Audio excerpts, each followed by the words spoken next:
Are you playing the odds with your appointment setting? There is so much data and analysis out there about lead generation, online lead response, the best time to speak to people, and unfortunately, a lot of agents just ignore it and do what they think is going to be best. So I'm going to put a chart up here. You might have seen this before. It comes from the Harvard Business Review, and it's 3 years of data around lead generation, lead response, and contact success rates. And what I'm clear on is you want to follow this report. You don't need to do your own research. Don't tell me you get a better result doing something else. The data is the data. And when you follow the data, you have improved results in your business. And the one thing that every single agent is complaining about or bitching about right now is they want more sales or they want more clients, all of which can be influenced by what I'm going to walk you through here. So the first one is, when is the best time to reach out to somebody? So there's actually two.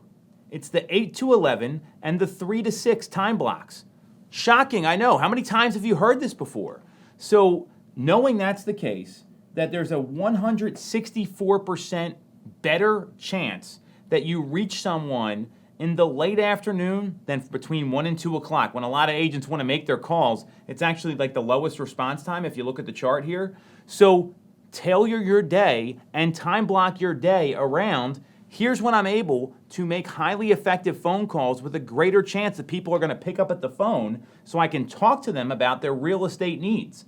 If you're calling during a downtime, you're already going against the grain and you're lowering your odds of having a successful conversation that will lead to an appointment that will lead to a sale. So let's use the data. Here's the ways to work around that.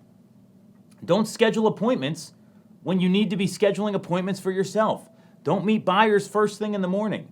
Now, the tough thing about this later call block is that that's when a lot of people are available. So I'm a big believer in time block your morning, run appointments in the afternoon. That tends to work pretty well. The point is, you can show homes later at night. It's a lot easier.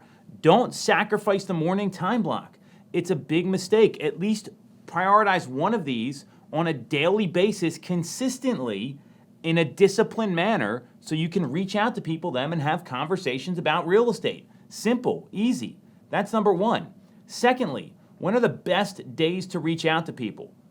Statistically, it's going to be Wednesday and Thursday. So maybe what you do is you prioritize, hey, I'm going to take this Wednesday afternoon time block and this Thursday afternoon time block, and maybe I'm going to work a little later these days, and assuming I don't have any appointments coming up, so that I can talk to more people, set more appointments, sell more houses. So what you don't want to do is Friday, when happy hour rolls around, and most realtors are probably going to happy hour themselves anyway, that's just one of those things in real estate, don't call people then. Prioritize the times that are going to fit your schedule and make sure you're doing this at least once a day, and don't mess around with Wednesday or Thursday. That's when you can get people out to meet them over the weekend, especially what a lot of online leads do is they make inquiries during the week to set up their weekend itinerary. So be in the arena, be in the game on these days. Don't take a day off on Wednesday or Thursday. If you're going to take a day off during the week because you're working all weekend, which a lot of agents do, how about Tuesday? That might make a little more sense. Whatever it is, let's play to the statistics here. The third one is response time matters.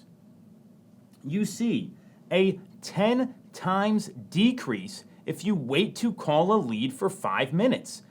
We've talked about speed the lead at length on this show, at length at coaching events, at length at any seminar you go to. You hear speed the lead, call your lead right away. It matters.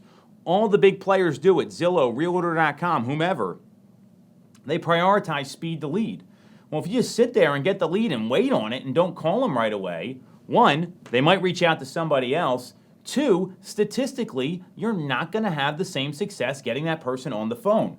And you see a 400% decrease if you wait to call the lead. So don't do it. Follow the data. Very simple. And the last one here is don't give up too early on your leads. The average realtor follows up 2.7 times according to the National Association of Realtors. It's not good enough. You're not following up enough. It takes typically 6+ attempts. All the sales are made at 6+ attempts. Every single sales book that's out there, any research, any data, just like this from the Harvard Business Review, shows that 6+ attempts are what it takes to get someone on the phone. We have a 10-6 system that we use at our team here, where we make sure we're calling them 10 times, texting them 6 times in the first 14 days. If you're doing that, spoiler alert, you usually contact them at 6+ attempts. That's just how it works almost every time, right? So you have a 90% plus chance of getting someone on the phone, talking to them with your voice, when you follow up at least 6 times or more. So stop thinking you know better. Stop telling yourself, I know what works. You know who knows what works? The Harvard Business Review, who studied the data in the first place.